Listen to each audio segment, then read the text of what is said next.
Hello बच्चों, कैसे हैं आप लोग? अच्छे हैं तो अच्छे रहिए, पढ़ते रहिए और स्वस्थ भी रहिए। ठीक है, आइए स्टार्ट करते हैं। आज का जो हमारा सब्जेक्ट है वो है कंपनी लॉ।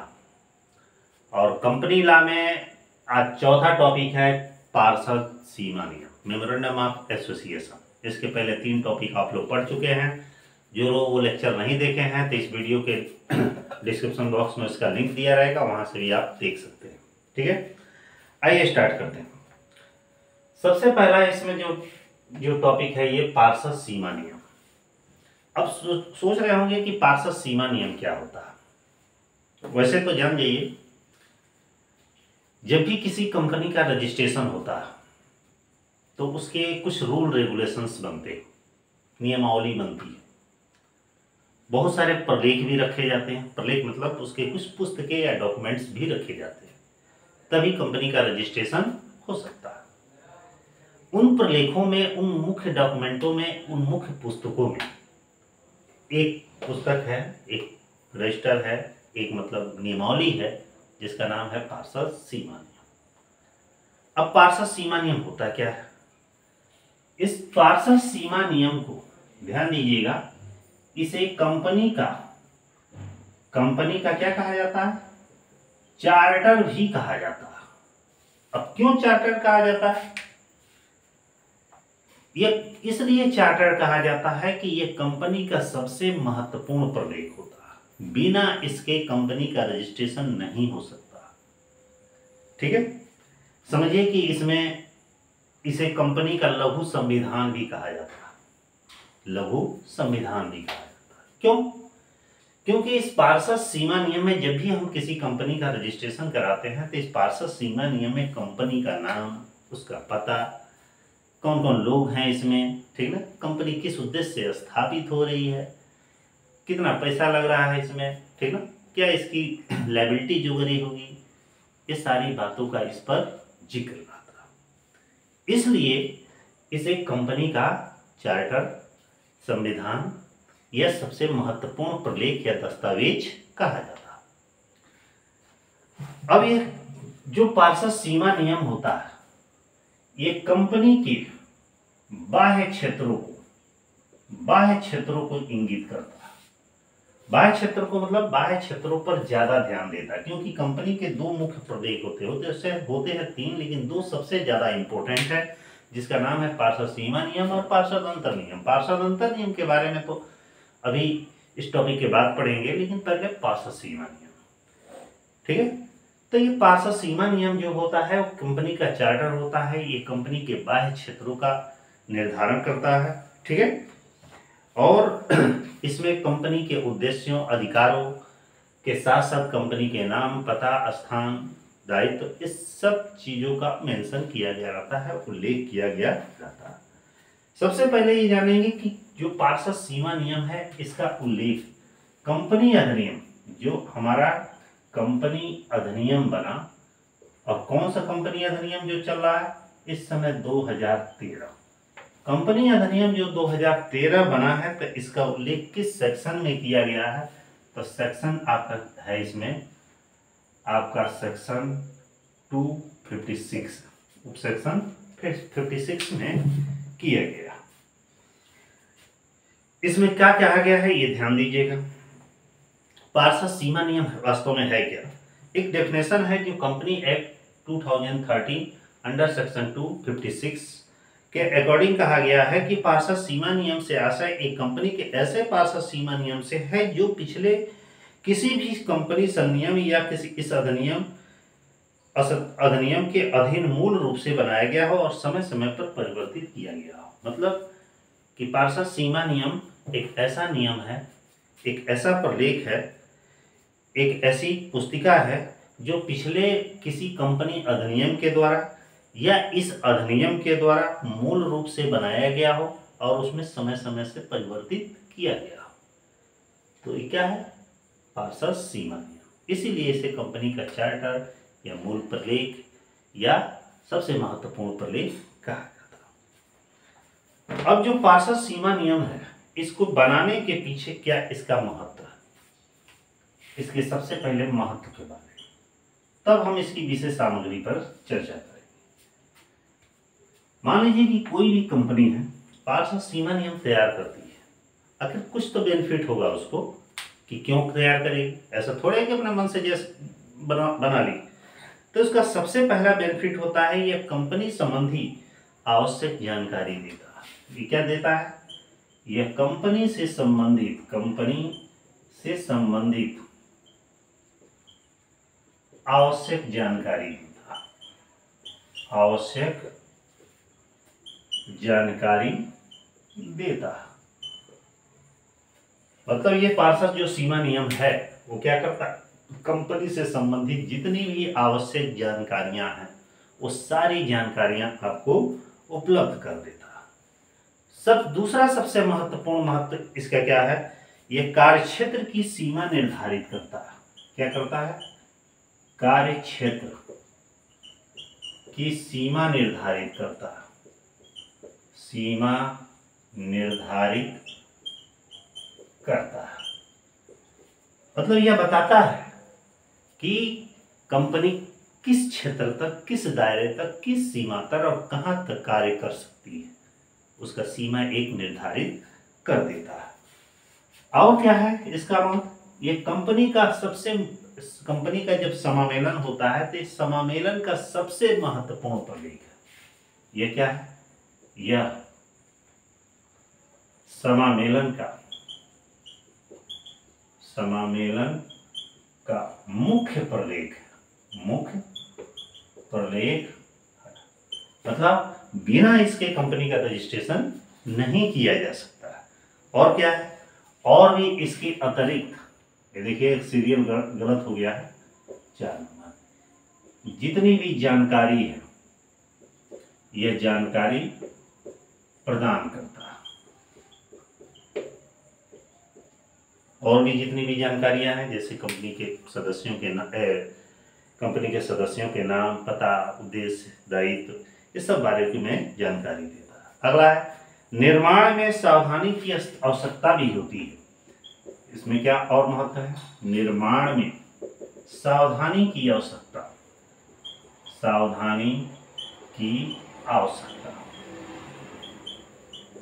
निर्माण में सावधानी की आवश्यकता का मतलब है कि जब भी पार्षद सीमा नियम को तैयार किया जाता है तो इसको तैयार करते समय विशेष बातों को ध्यान देना चाहिए, अधिक से अधिक सावधानियों को बरतना चाहिए। क्यों?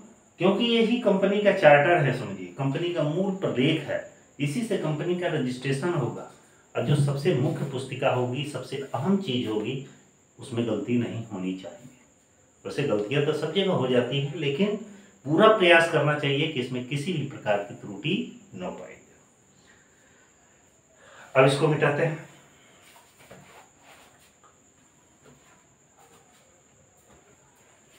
सबसे जो इंपॉर्टेंट इसमें टॉपिक है हमारा, वो मैं बता रहा हूं अभी, कि जो पार्षद सीमा नियम है इसकी विशेष सामग्री, क्योंकि इसी पर ये पूरा चैप्टर डिपेंड है।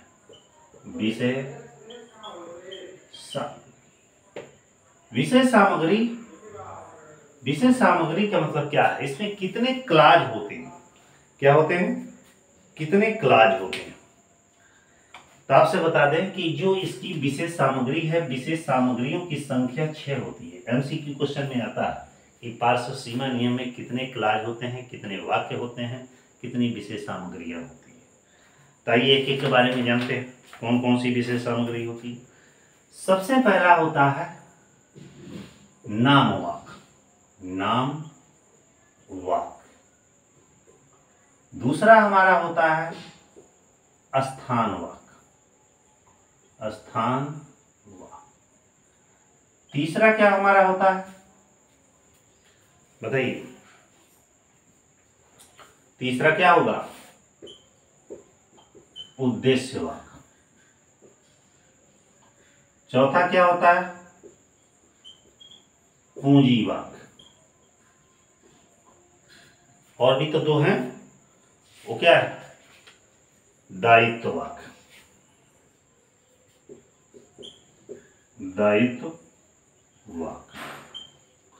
और छठवां हमारा क्या है, संग व हस्ताक्षर हुआ। तो पार्षद सीमा नियम की ये 6 विषय सामग्रियां। अब एक एक के बारे में जानते हैं। ये नाम वाक्य में क्या होता है। नाम वाक्य का मतलब होता है कि इसमें कंपनी का नामकरण होता है।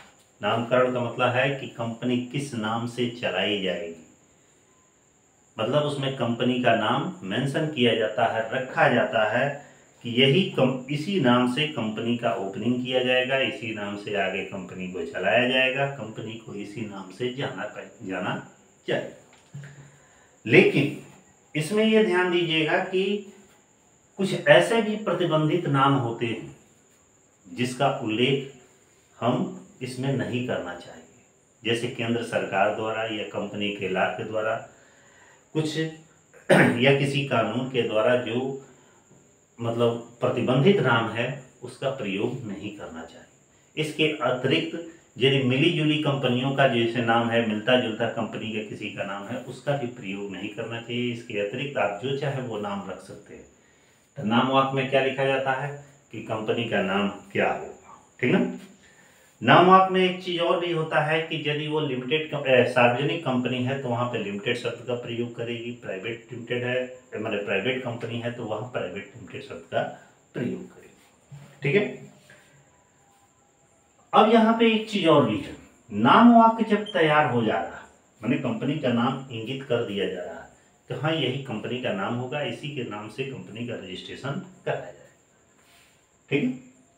अस्थान वाक्य, अभी परिवर्तन वाला बाद में बताएंगे।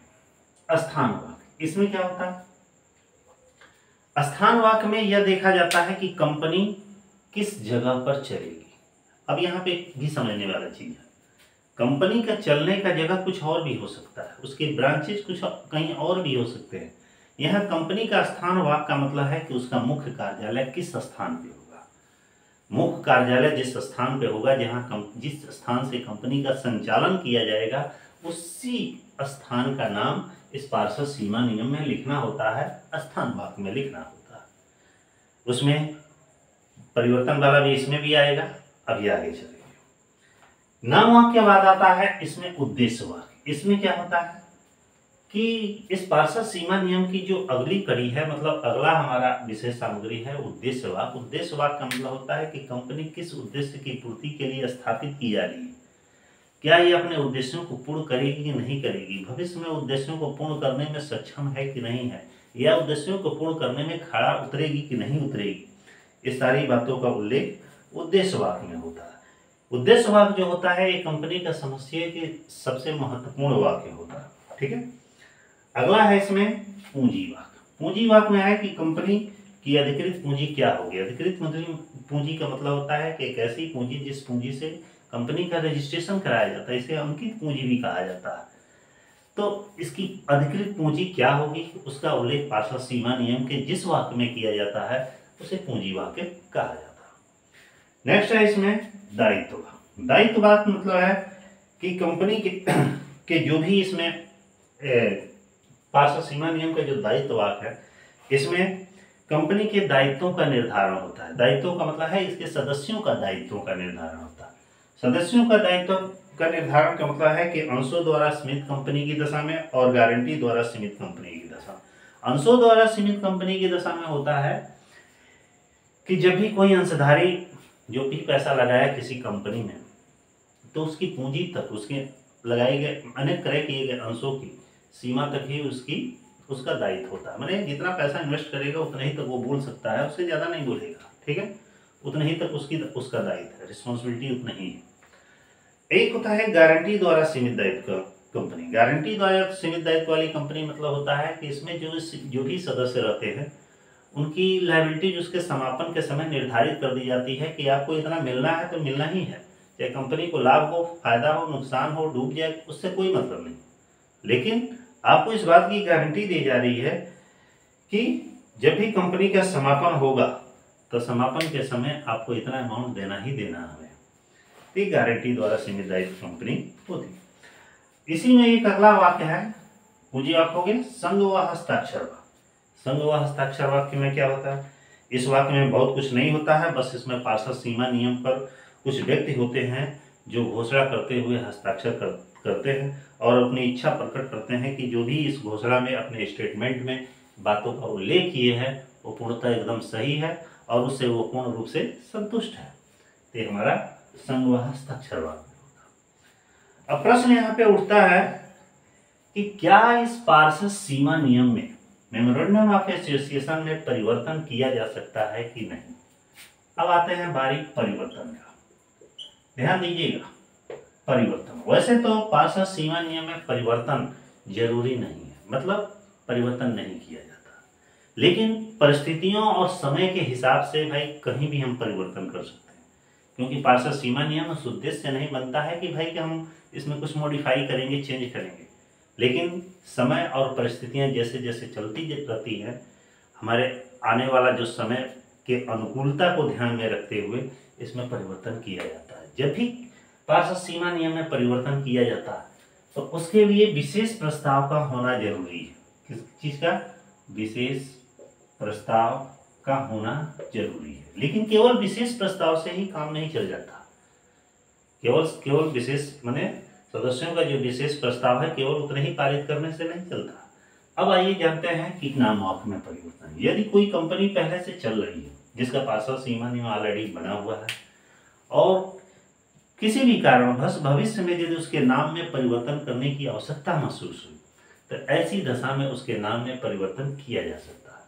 लेकिन नाम में परिवर्तन करने के लिए जरूरी है कि वह विशेष प्रस्ताव पास होना चाहिए और केंद्र सरकार से अनुमति मिलनी चाहिए। बिना केंद्र सरकार से अनुमति मिले नाम वाक्य में परिवर्तन नहीं किया जा सकता। ठीक है। अगला है स्थान वाक्य। इसमें क्या है? स्थान वाक्य का मतलब है हाँ देखिए, स्थान वाक्य में का मतलब है कि कंपनी जैसे पहले से चल रही है और बाद में ऐसा महसूस हो रहा है कि ना अब तो इसका हेड ऑफिस यहाँ से उठाकर वहाँ ले जाना जरूरी है, तो वहाँ पे इसके जो भी पार्षद सीमा नियम है, इसका जो बायलॉज तैयार किया गया है, नियम तैयार किया गया है, तो इसके स्थान वाक्य में परिवर्तन करना जरूरी पड़ जाता है। अब यहाँ पे इसके लिए भी जरूरी है कि यदि ध्यान दीजिएगा कि एक ही शहर में एक जगह से दूसरे जगह ट्रांसफर हो रहा है, ऐसा भी तो हो सकता है कि कार्यालय एक ही शहर में एक जगह से दूसरी जगह चला जाए। ऐसा भी हो सकता है कार्यालय एक जगह से दूसरी जगह चला जाए मगर उसी राज्य के अंदर। और तीसरा ऐसे भी हो सकता है कि कार्यालय एक स्टेट से दूसरे स्टेट में चला जाए। तीनों कंडीशन हो सकता है, मतलब उसी शहर में एक स्थान से दूसरे स्थान, या उस शहर से किसी दूसरे शहर, ठीक, दूसरे शहर में चला जाए, या उस राज्य से दूसरे राज्य में कार्यालय हेड ऑफिस का या उसका मुख्य कार्यालय का परिवर्तन कर दिया जाए। अब ध्यान दीजिएगा, इसमें 3 टाइप का है। फर्स्ट टाइप, एक ही शहर में, यदि एक ही शहर में मतलब जिस स्थान पर कंपनी हमारी है, तो ऐसी दशा में एक ही शहर में परिवर्तन करने पर केवल विशेष प्रस्ताव की आवश्यकता होती है। केवल विशेष प्रस्ताव ही सफिशिएंट है, उसमें परिवर्तन किया जा सकता है। लेकिन यदि किसी एक शहर से दूसरे शहर में परिवर्तित किया जाता है तो ऐसी दशा में भी एक शहर से दूसरे शहर, एक शहर से दूसरे शहर में परिवर्तित किया जाता है, लेकिन यहाँ पे ध्यान दीजिएगा उसी राज्य में होना चाहिए।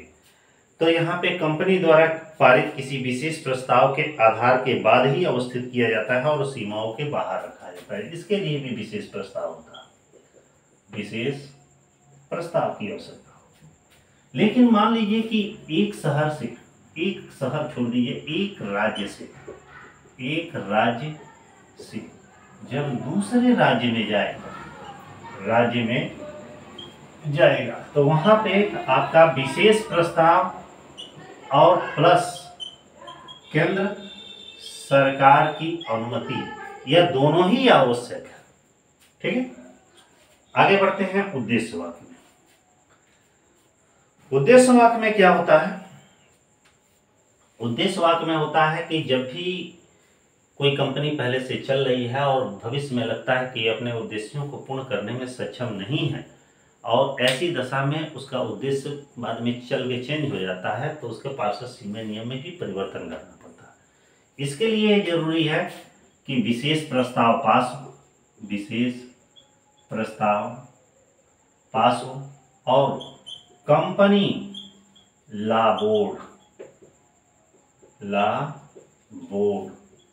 की अनुमति लेनी आवश्यक होती है, तभी इसमें परिवर्तन कर सकती है। ठीक है, अगला है पूंजी वाक्य में परिवर्तन। पूंजी वाक्य में भी परिवर्तन, ध्यान दीजिएगा, किया जा सकता है। तो इसके लिए भी विशेष प्रस्ताव की आवश्यकता होती है। बहुत लंबा नहीं इसको खींचेंगे, इसके लिए भी विशेष प्रस्ताव। ठीक है, इसमें भी कुछ कंडीशन है, यदि कमी करी जा रही है तो क्या होगा, वृद्धि की जा रही है तब क्या होगा। तो सिंपल सा समझिए, इसके लिए भी विशेष प्रस्ताव की आवश्यकता होती है। अब दायित्व वाक्य में आते हैं। दायित्व वाक्य में यदि परिवर्तन होता है तो इसमें दायित्व वाक्य में जो परिवर्तन होता है वो विशेष प्रस्ताव और प्राधिकरण के आदेश के अंतर्गत होता है। इसको लिखने की जरूरत नहीं है, इधर कोई परिवर्तन होता ही नहीं है। समझिए, मुख्य आपका यही परिवर्तन है और इसमें कोई और टाइप का परिवर्तन नहीं होता, क्योंकि एग्जाम में भी आता है तो इधर ही आता है। क्योंकि मान लीजिए संघ वाक्य, हस्ताक्षर वाक्य है और दायित्व वाक्य है, इसमें वैसे चेंजिंग होने वाला होता है, तो नाम वाक्य, स्थान वाक्य, उद्देश्य और पूंजी तक ही रहता है, इधर नहीं आता। इधर तब आएगा यदि कंपनी के सदस्य ही हट जाएंगे तो हस्ताक्षर करने वाला भाई कोई और भी हो जाएगा, या कंपनी को नए सिरे से फिर से स्टार्ट करना है, रीस्टार्ट करना है, तो उसमें कुछ मॉडिफाई करेंगे तो उस कंडीशन पे एक आध आदमी और भी बढ़ सकते हैं। किसी भी परिस्थिति में विशेष प्रस्ताव तो समझिए एकदम जरूरी है। ठीक है, तो ये तो था आपकी विषय सामग्री। तो इस तरह पार्षद सीमा नियम आपका लगभग खत्म। इसमें पार्षद सीमा नियम में बहुत ज्यादा नहीं है, अब इसको मिटाते हैं।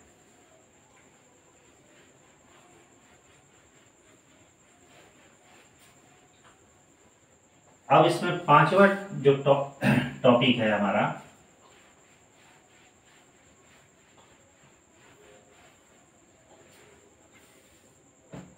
पार्षद अंतर नियम। फिफ्थ टॉपिक, पार्षद अंतर नियम। इसको कहा जाता है आर्टिकल ऑफ एसोसिएशन।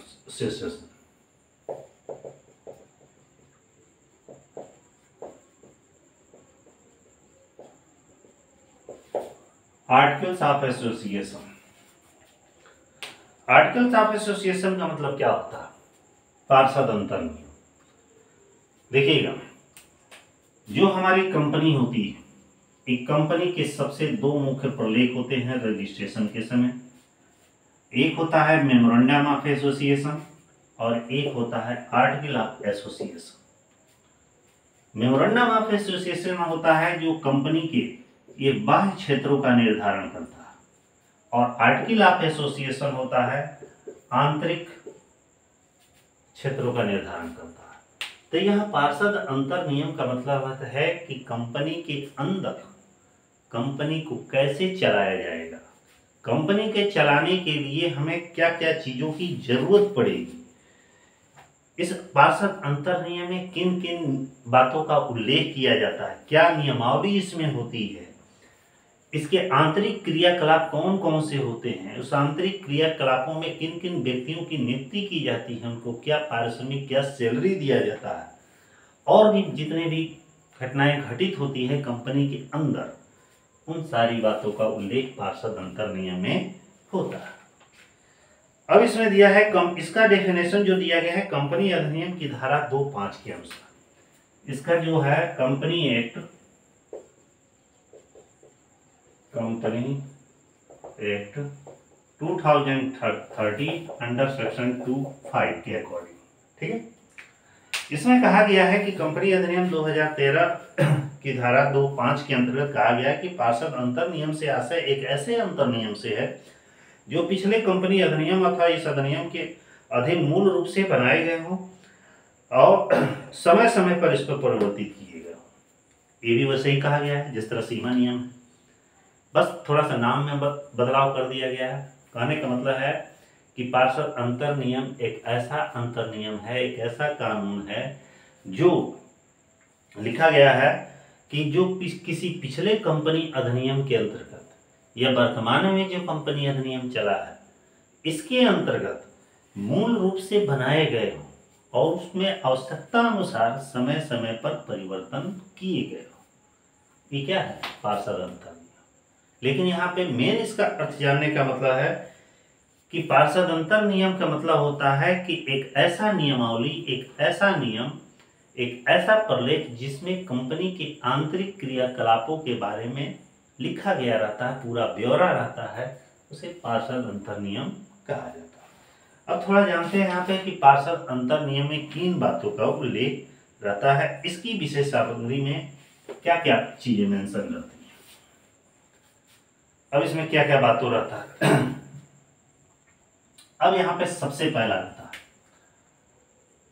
सबसे पहला इसमें पार्षद अंतर नियम में उल्लेख ये रहता है कि कंपनी की अंश पूंजी की कुल राशि क्या होगी। सबसे पहला है अंश पूंजी की कुल राशि। कुल राशि क्या मतलब है कि टोटल शेयर कैपिटल हमारा कितना होगा। टोटल शेयर कैपिटल के साथ साथ उसमें ये भी बात का जिक्र रहता है कि जो ये अंश हैं ये कितने टाइप के होते हैं, इनका विभाजन कैसे किया जाएगा, ये बातें होती हैं। अगला दिया गया है अंशों की याचना की राशि व विधि।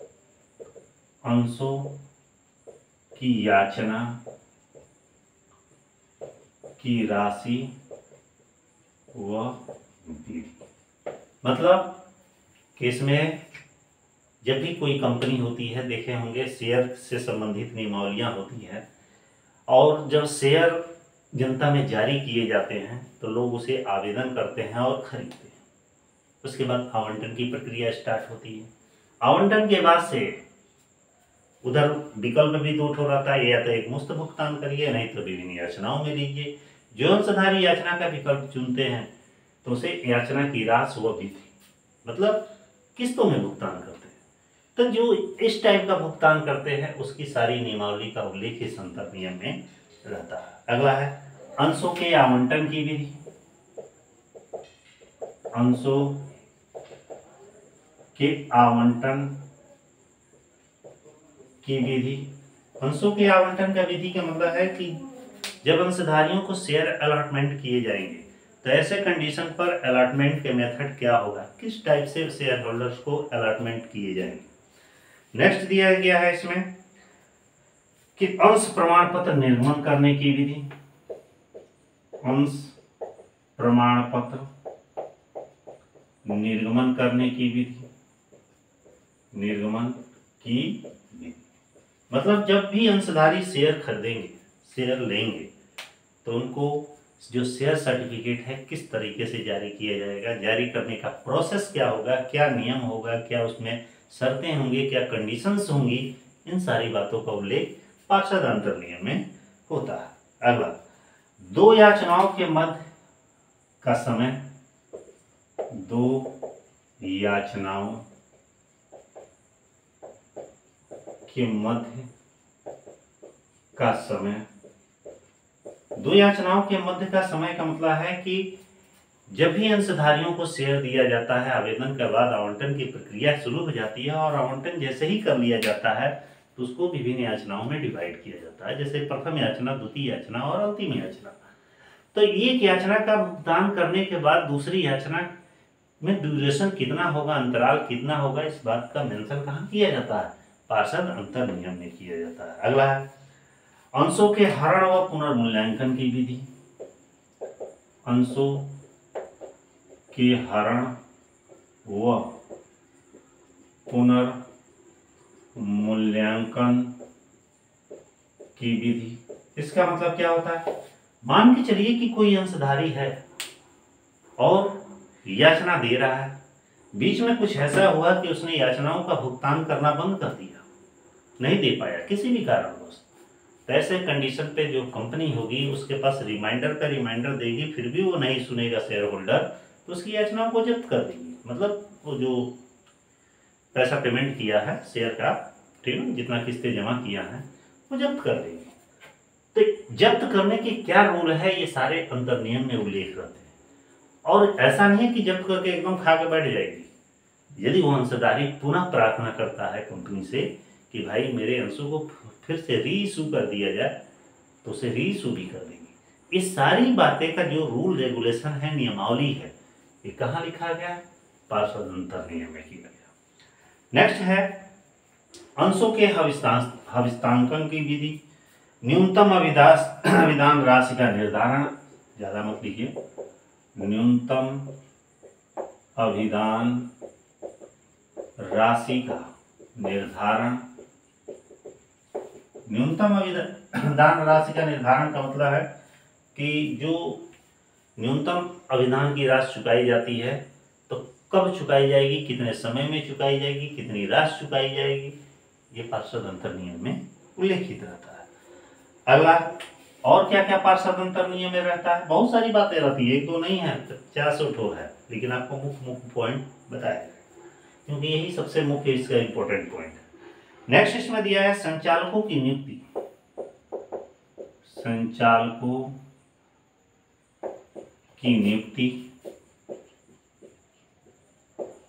योग्यता, ठीक है, कार्यावधि, पारिश्रमिक, ठीक है। पारिश्रमिक के बाद से और क्या है भाई? कर्तव्य अधिकार संबंधी नियम, कर्तव्य अधिकार संबंधी नियम। इसका मतलब क्या है कि पार्षद अंतर नियम में ही इस बात का उल्लेख रहता है कि, एक सेकंड,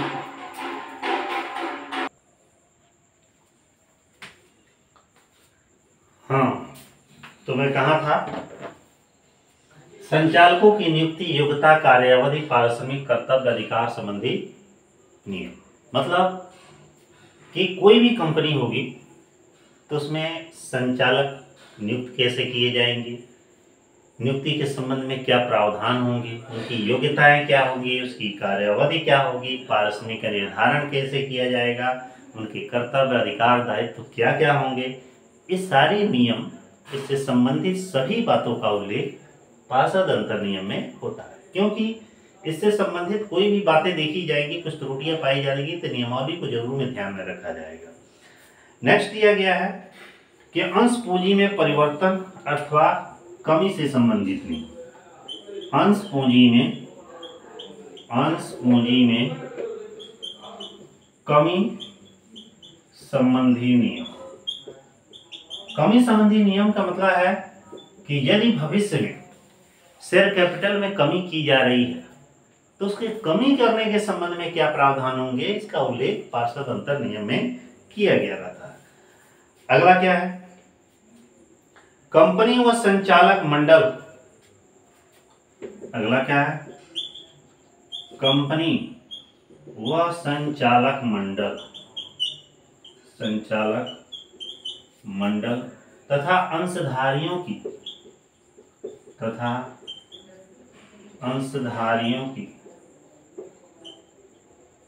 सभा संबंधी नियम। इसका मतलब है कि जब भी कंपनी में, चाहे डायरेक्टर द्वारा, बोर्ड ऑफ डायरेक्टर द्वारा या शेयर होल्डर द्वारा जो सभाओं का आयोजन किया जाता है, तो अपने मन से सभाओं का आयोजन नहीं किया जाता, वो उसके पार्षद अंतर नियम में उल्लेख रहता है कि प्रत्येक कंपनी को साल में कितनी बार वार्षिक सभा बुलानी पड़ेगी, कब संचालकों की सभा बुलानी पड़ेगी, कब अंशधारियों की सभा बुलानी पड़ेगी। एक सारी सभाओं के बारे में नियमावली या जिक्र अंतर नियम में रहता है। अगला क्या है? प्रारंभिक प्रसंविदे की पुष्टिकरण की विधि, प्रारंभिक प्रसंविदे के पुष्टिकरण की विधि। इसका मतलब होता है कि यदि प्रारंभ में कोई कॉन्ट्रैक्ट किया गया है, प्रसंविदा किया गया है, तो उसकी पुष्टिकरण कैसे की जाएगी, इसके रूल अंतर्नियम में होते हैं। अगला है ऋण लेने के अधिकार व ऋण लेने की विधि। ऋण लेने के अधिकार व ऋण लेने की विधि। ऋण लेने के अधिकार व ऋण लेने की विधि का मतलब है कि यदि कंपनी चल रही है, बन जा रहा है, रजिस्ट्रेशन हो जा रहा है, तो ऐसी दशा में कंपनी को क्या अधिकार प्राप्त है कि कहीं से वो ऋण ले सकती है, या यदि ऋण लेती है तो ऋण लेने के क्या प्रोसेस होंगे, क्या उसके मेथड होंगे, किस शर्तों पर ऋण ले सकती है, ये पार्षद अंतर्नियम में उल्लेख रहता है। अगला है अभिगोपकों के कमीशन, 13 नंबर है, अभिगोपकों के कमीशन भुगतान की विधि। अभिगोपकों के कमीशन की भुगतान की विधि का मतलब क्या होता है? अभिगोपक किसे कहा जाता है? अभिगोपक को अंग्रेजी में अंडरराइटर कहा जाता है। अंडरराइटर मतलब एक पर्सन होता है, एक व्यक्ति होता है, एक ऐसा व्यक्ति होता है जो किसी कंपनी के कोई इस बात की गारंटी देता है कि उसके सारे अंशों और ऋण पत्रों को वो बिकवा देगा। यदि किसी कारणवश नहीं बिक पाया तो उसे वो स्वयं ले लेगा, लेकिन कंपनी को नुकसान नहीं होने देगा।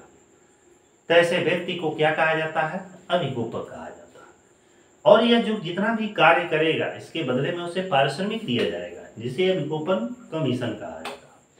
तो जो ये अभिगोपन कमीशन है, इसके भुगतान करने का मेथड क्या होगा, कैसे अंडरराइटर्स को पेमेंट हम करेंगे उनके पारिश्रमिक का, ये पार्षद अंतर्नियम में उल्लेख रहता है। अगला है प्रस्तावों से संबंधित नियम। प्रस्तावों से संबंधित नियम। प्रस्तावों से संबंधित नियम का मतलब है कि कंपनी किसी से प्रपोजल कर रही है, प्रस्ताव कर रही है, तो प्रस्ताव करने के क्या रूल है, ये पार्षद अंतर नियम में होता है। अगला है सदस्यों के मताधिकार। सदस्यों के मताधिकार मतलब जो भी कंपनी के सदस्य होंगे उनके अधिकार क्या होंगे, वो मत किस प्रकार के देंगे, वोटिंग कैसे करेंगे, ये पार्षद अंतर नियम होता है। अगला है लाभांश की घोषणा व भुगतान। लाभांश की घोषणा व भुगतान। लाभांश की घोषणा व भुगतान का मतलब है कि यदि अंशधारियों को डिविडेंड दिया जा रहा है तो भाई कब दिया जाएगा, किस रेट से दिया जाएगा, कैसे दिया जाएगा, इस सारे प्रोसेस, सारी बातों का उल्लेख अंतर नियम में रहता है। इसके अलावा और भी है, मुझे वानी बोल देना है। जैसे इसमें क्या क्या मेंशन रहता है कि कंपनी में यदि प्रबंधक की नियुक्ति हो रही है, प्रबंध संचालक की नियुक्ति हो रही है, सचिव कोषाध्यक्ष होता है, इन सारे सभी लोगों का विवरण अंतर नियम में होता है। इसके अलावा कंपनी यदि सार मुद्रा का प्रयोग कर रही है तो सार मुद्रा का भी उल्लेख अंतर नियम में ही होता है। कंपनी के हिसाब किताब की लेखा पुस्तकें जो है रखने की विधि तौर तरीकों का भी उल्लेख पार्षद अंतर नियम में होता है। कंपनी में यदि अंकेक्षक की नियुक्ति की जानी है तो अंकेक्षक की नियुक्ति के क्या प्रोसेस होंगे, नियुक्ति के संबंध में क्या प्रक्रियाएं अपनाई जाएंगी, उन्हें पारिश्रमिक दिया जाएगा, कैसे दिया जाएगा, कितना दिया जाएगा, ये सारा निर्धारण पार्षद अंतर नियम के द्वारा होता है। लाभों का पंजीकरण, यदि कंपनी को लाभ होता है तो उसका पंजीकरण डिवाइडेशन कैसे किया जाएगा, ये भी अंतर नियम में होता है। अगला है संचित कोषों का निर्माण। यदि कंपनी को जब लाभ हो रहा है तो उसमें से कुछ रिजर्व के रूप में रख रही है, संचित कर रही है फ्यूचर के लिए, ताकि अपने भविष्य की अनिश्चित होने वाली हानियों को पूरा कर सके, तो उसका प्रावधान कैसे किया जाएगा, संचय का निर्माण किस तरह से किया जाएगा, ये भी अंतर नियम में उल्लेख रहता है। और है कंपनी के समापन की विधि, मतलब जब कंपनी जिस तरह स्टार्ट हुई चली और यदि उसका समापन हो जा रहा है किसी भी कारणवश, तो ऐसी दशा में समापन के क्या मेथड होंगे, कंपनी को समाप्त कैसे किया जाएगा, ये सारी बातों का उल्लेख पार्षद अंतर नियम में होता है। ठीक है, अब इसमें अगला टॉपिक है पार्षद अंतर नियम में परिवर्तन। मैं यहां बता दे रहा हूं परिवर्तन किसमें, आर्टिकल ऑफ एसोसिएशन में, आर्टिकल्स ऑफ एसोसिएशन। आपसे मैं बता दूं कि पार्षद अंतर नियम में परिवर्तन केवल एक ही कंडीशन पे होता है, और वो भी कैसे, एक विशेष प्रस्ताव पास करके पार्षद अंतर नियम में परिवर्तन किया जा सकता है। मैंने पार्षद अंतर नियम में परिवर्तन कंपनी के सदस्यों द्वारा जो एक विशेष प्रस्ताव पास किया जाता है, और उस सभा में विशेष प्रस्ताव पास होने के बाद से उस ये जो महत्वपूर्ण बातें हैं, इसके अलावा और भी बातें हैं, इसमें चेंजिंग की जा सकती है। पार्षद अंतर नियम में परिवर्तन करना बहुत ही सरल होता है, लेकिन वही पार्षद सीमा नियम होता है, उसमें परिवर्तन करना काफी कठिन होता है। उसमें परिवर्तन करने के लिए कई स्टेप, कई प्रोसेस से आप गुजरते हैं, लेकिन इसमें जितने भी मेंबर से मेंबर के एक मीटिंग बुलाया गया, मीटिंग में यदि एक सभी की सहमति से या 2/3 बहुमत से प्रस्ताव पास कर दिया गया, तो मान लिया जाएगा कि हाँ इसमें कुछ अमेंडमेंट कर दिया गया। ठीक है, अब आगे सबसे महत्वपूर्ण इसमें एक क्वेश्चन बनता है, उसको मैं यहीं पे बता दे रहा हूं। अक्सर ये क्वेश्चन आता है आप लोग का कि जो पार्षद सीमा नियम और पार्षद अंतर नियम है, आखिर इन दोनों में क्या अंतर है। पार्षद सीमा नियम और पार्षद अंतर नियम में अंतर ध्यान दीजिएगा। मेमोरेंडम ऑफ एसोसिएशन और एक तरफ कर रहे हैं आर्टिकल ऑफ एसोसिएशन, मतलब पार्षद सीमा नियम, पार्षद सीमा नियम, और ये है पार्षद अंतर नियम। ठीक है, शॉर्टकट में लिखे हैं। इन दोनों में अंतर क्या है। ठीक, सबसे पहले जानते हैं पार्षद सीमा नियम।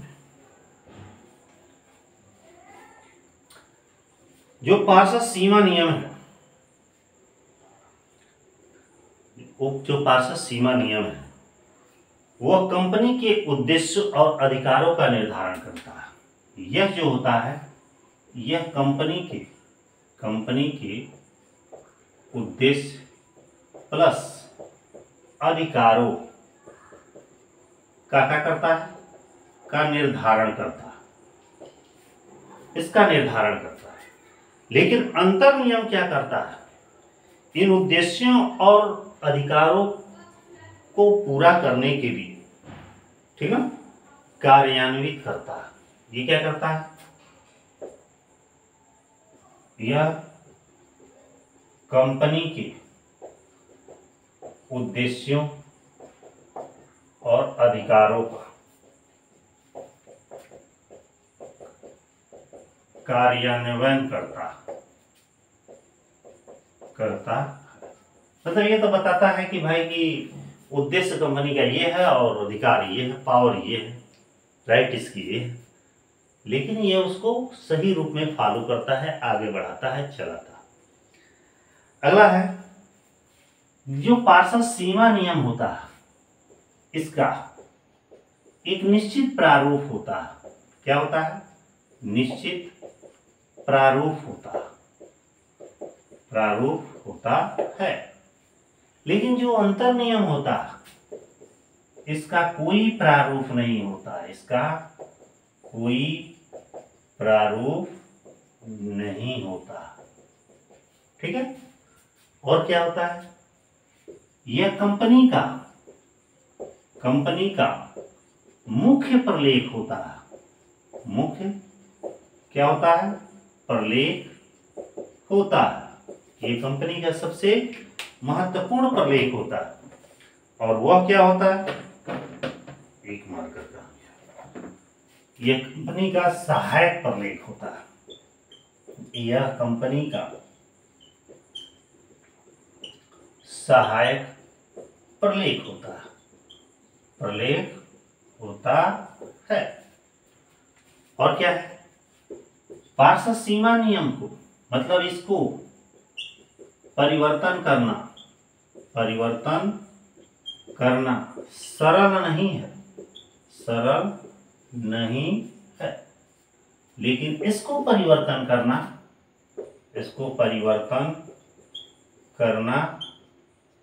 सरल है। मतलब इसमें सामान्यतः परिवर्तन हो जाता है, लेकिन इसमें जल्दी नहीं परिवर्तन होता। और क्या है, ध्यान दीजिएगा, पार्षद सीमा नियम यह सभी कंपनी के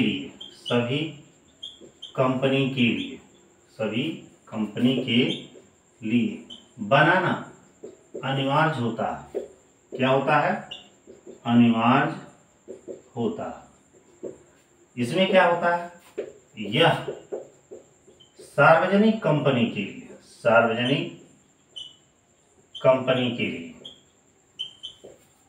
बनाना अनिवार्य नहीं है,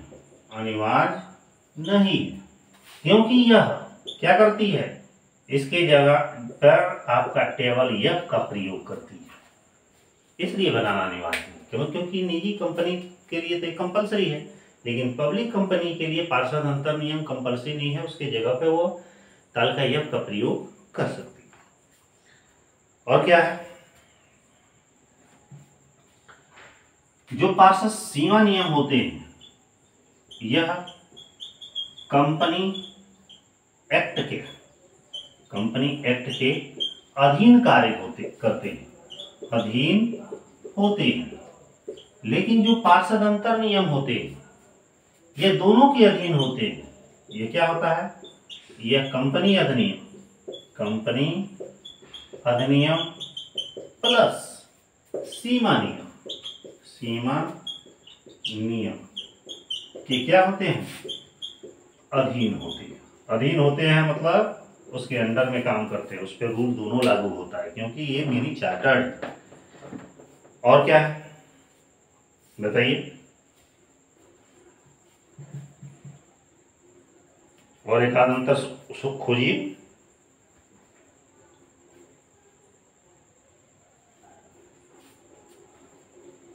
दूसरा अंतर,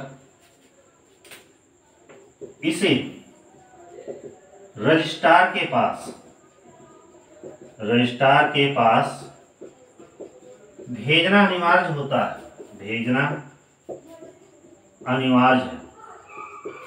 और इसमें क्या है, अनिवार्य नहीं है, मतलब इसे रजिस्ट्रार के पास भेजना जरूरी नहीं। और भी अंतर है, यह पार्षद जो सीमा नियम होता है अपने अधिकारों से बाहर कार्य नहीं कर सकती है। पार्षद सीमा नियम अपने अधिकारों से बाहर कार्य नहीं कर सकती है, लेकिन इसमें क्या है, यह अपने अधिकारों से बाहर कभी कभी निकल जाती है, लेकिन वहां तो उसको स्पष्टीकरण देना पड़ता है। और क्या है, इसका जो कार्यक्षेत्र होता है, इसका एक जो कार्यक्षेत्र होता है बाहरी क्षेत्र होता है। कौन सा क्षेत्र होता है, बाहरी क्षेत्र। इसका जो कार्य क्षेत्र होता है ये क्या होता है, आंतरिक होता है। इसीलिए ना इसका नाम है पार्षद अंतर नियम। अंतर नियम मतलब कंपनी के अंदर, अब पार्षद सीमा नियम माने कंपनी के बाहर उसकी जो सीमा है। और भी अंतर है कि पार्षद सीमा नियम में केवल 6 ही वाक्य होते हैं, मैंने 6 ही बातों का उल्लेख किया गया, जबकि अंतर नियम में ढेर सारी बातों का उल्लेख किया गया। ठीक है, बस फिलहाल इतना ही रहने दे रहे हैं, क्योंकि आज 2 टॉपिक आप लोग पढ़े, पार्षद सीमा नियम और पार्षद अंतर नियम। ये लेक्चर आपको कैसा लगा कमेंट बॉक्स में जरूर बताइएगा, और वीडियो अच्छा लगा रहा हो तो लाइक जरूर कर लीजिएगा और चैनल को सब्सक्राइब भी कर लीजिएगा, ताकि ऐसे ही और भी लेक्चर्स आपको टाइम टू टाइम मिलता रहे।